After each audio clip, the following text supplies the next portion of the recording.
Hello everyone, welcome back to the Mass Retirees Weekly Update. Today's Friday, February 7th. I'm Sean Duhamel. Thank you so much for joining with us and tuning in again this week. Now I've got four main topics to review for you this week. The COLA Commission, the GIC's plan design meeting that took place yesterday, and of course the latest information on the implementation of the Social Security Fairness Act. I also want to just quickly review the four or five upcoming Mass Retirees meetings that are taking place.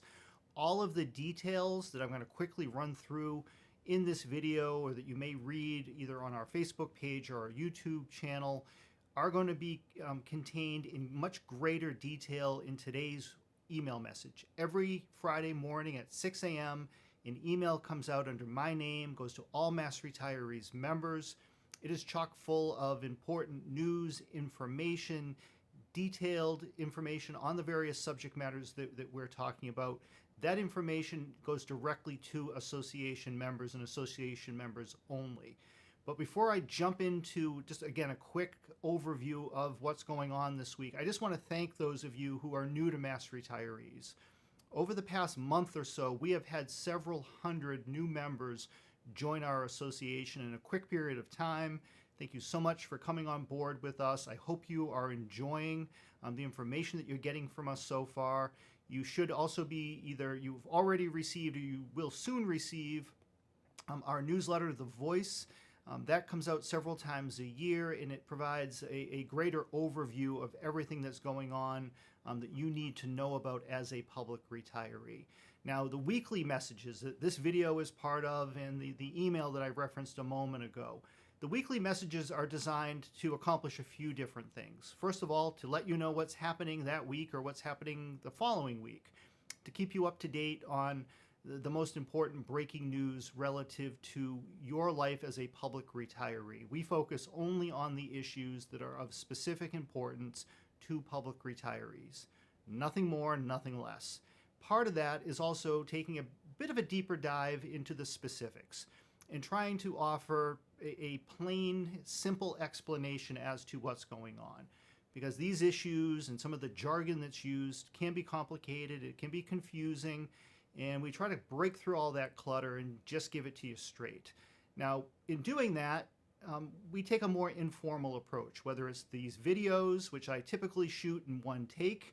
Unless I really make a mistake, I'm just going to let it keep going. It's just a kind of the charm of performing without a net, if you will.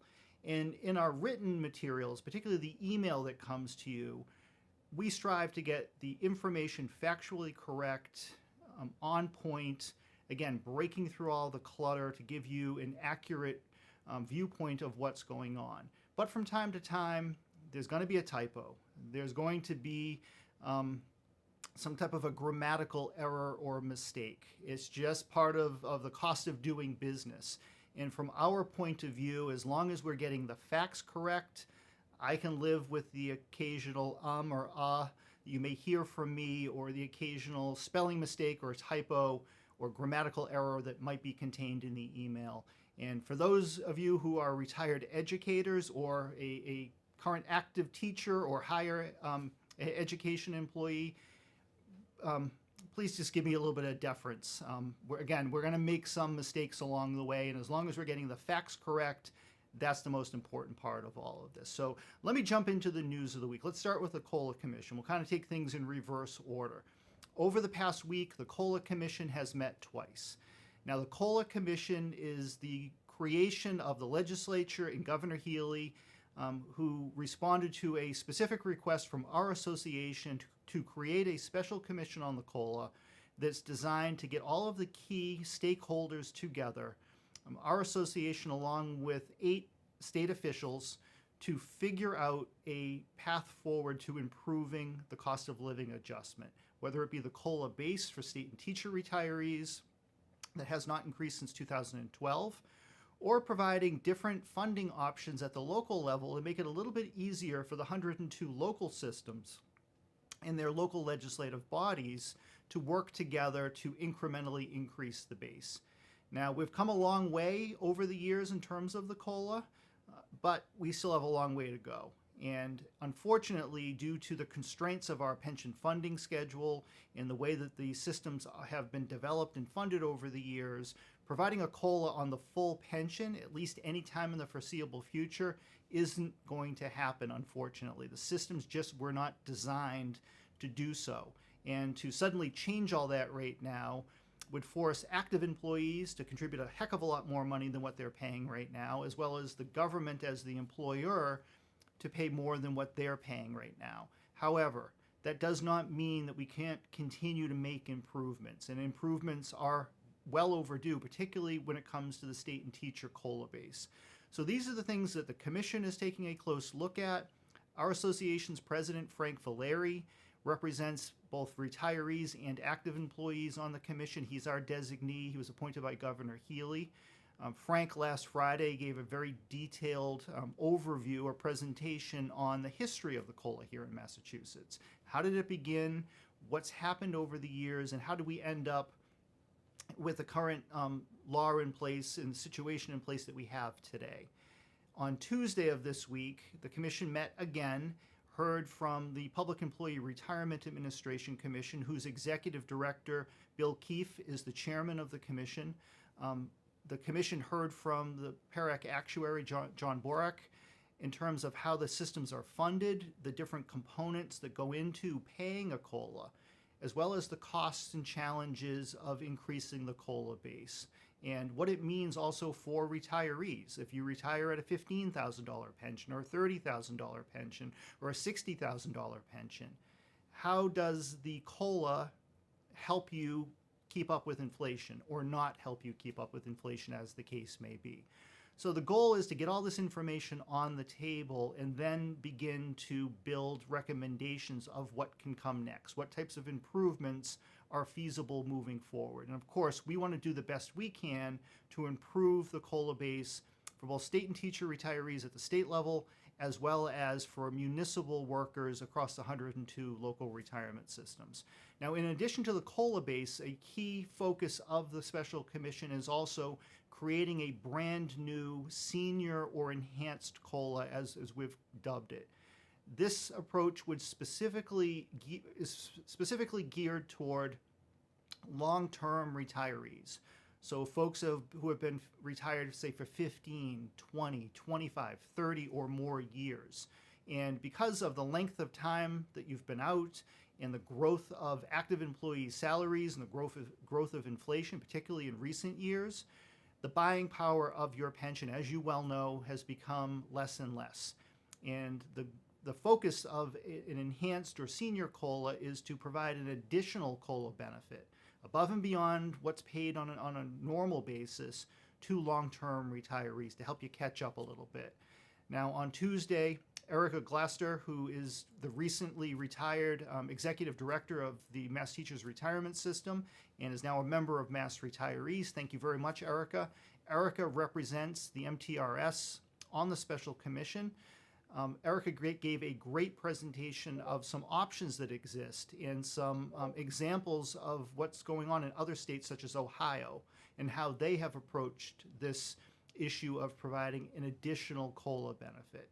Now, this is just very much in the learning stages. No decisions are even close to being made at this point in time. We will keep you well informed and abreast of all developments with the Special Commission. The Commission will be reporting back later this year. Our hope is that the work can be wrapped up in a recommendation made by early summer at the latest. That way it gives us time to work with the legislature, work with Governor Healy and her administration, Treasurer Goldberg and so forth, as well as local officials, to get new legislation passed during the current legislative session that accomplishes a few things. Increases the COLA base for state and teacher retirees, first and foremost. Provides new options at the local level to help fund COLA benefits locally, as well as at the state level, I should add. And then finally, providing a local option as well as benefit for state and teacher retirees that is geared toward helping long-term retirees better keep up with inflation. And again, we'll be keeping you up to date. The next meeting of the Commission is scheduled to take place on March 10th, In the meantime, a lot of work is going on behind the scenes, pulling together this information. A lot of research is taking place. So the work continues despite the commission meeting on a monthly basis or so. Next, the GIC met just yesterday and voted on and approved plan design for FY26. FY26 starts on July 1st. As expected, the GIC commission, which is comprised of 17 members, took the recommendations and approved the recommendations made by the GIC staff and Executive Director Matt Vino back in January. Those recommendations do not, I repeat, do not increase out-of-pocket costs for FY26. FY26 will be the 7th consecutive year where the GIC has not increased out-of-pocket costs. I'm talking about copayments and deductibles specifically. And this is a great accomplishment. We are very grateful to the GIC as well as the state government for not choosing to cost shift onto enrollees to help cover medical inflation, which again is dramatically on the rise. In addition to holding the line on copayments and deductibles, the GIC also chose to improve benefits in terms of maternal health care and a number of other smaller areas but very important areas that we have previously reported on and will be included in the April edition of our newsletter, which will come out before open enrollment on April 2nd. The next meeting of the GIC takes place on Thursday, February 27th. So about 3 weeks from now, just shy of 3 weeks from now, at that meeting on February 27th, premium contributions, monthly contributions will be approved at that time for all GIC plans. Unfortunately, as we have been reporting, it is anticipated that on average, across all of the GIC's plans, costs are going to go up around 10%. Depending on which plan you are specifically enrolled in, it could come in a little bit less than 10% or a little bit more than 10%. But in the aggregate, across all GIC plans, we're anticipating approximately a 10% increase. Now, obviously, we are not happy. We don't want to see any increase whatsoever. But this is a sign of the times. Here in Massachusetts, as well as all around the country, costs continue to go up. It is a major concern of our association.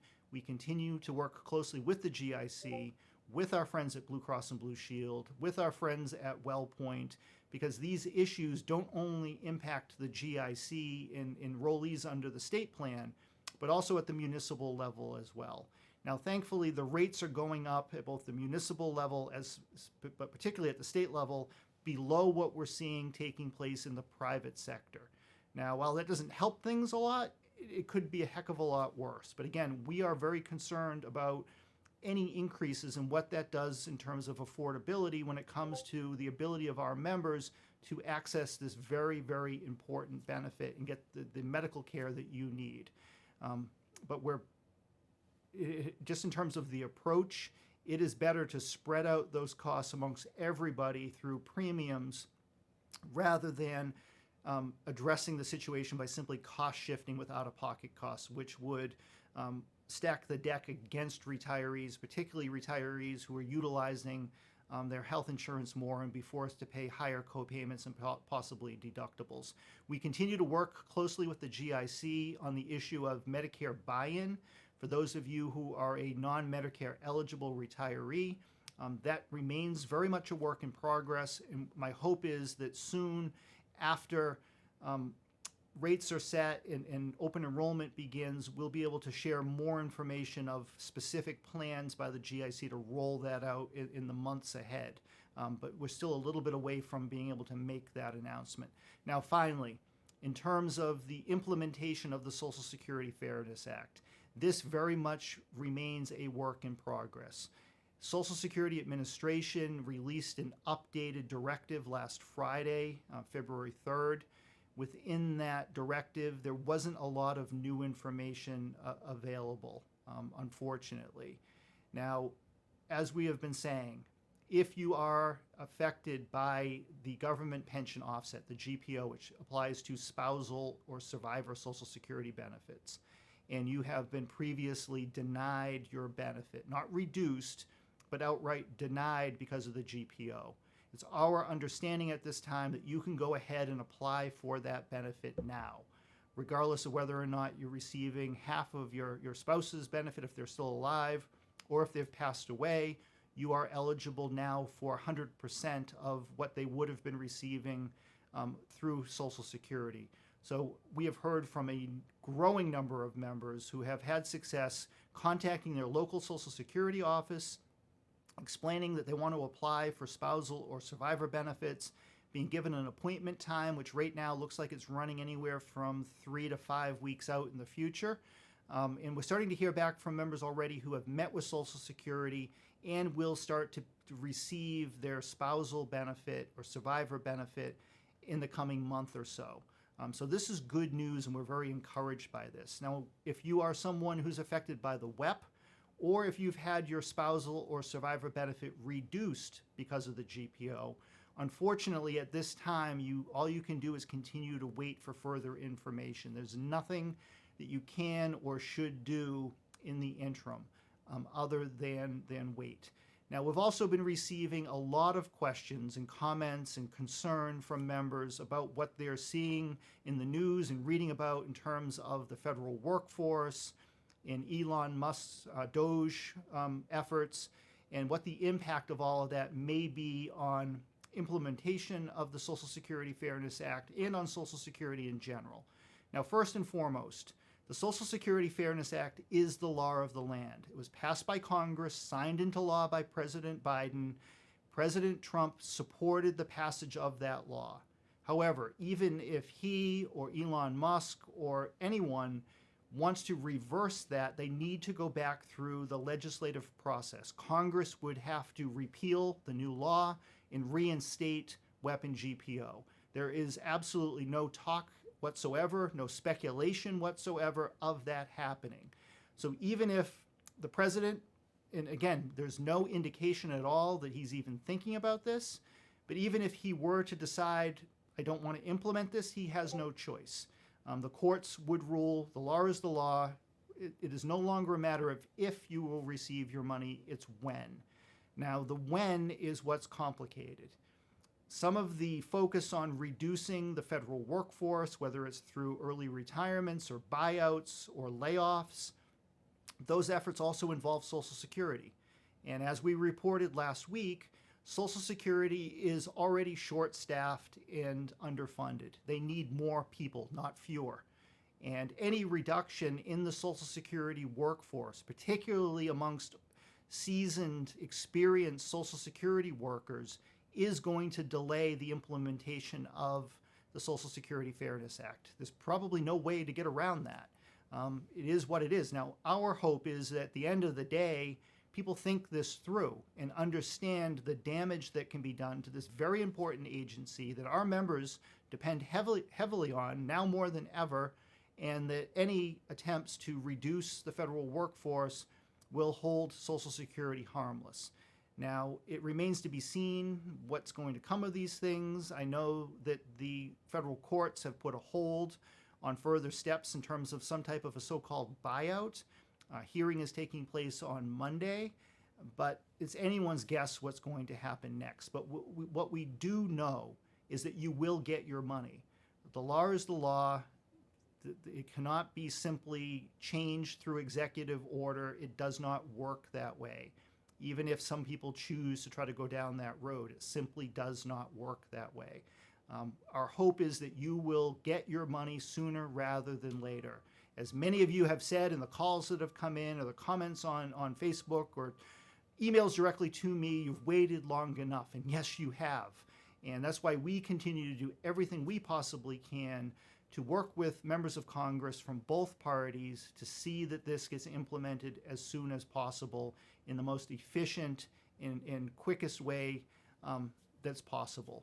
So please don't engage in the online conspiracy theories. Stop asking these questions on social media.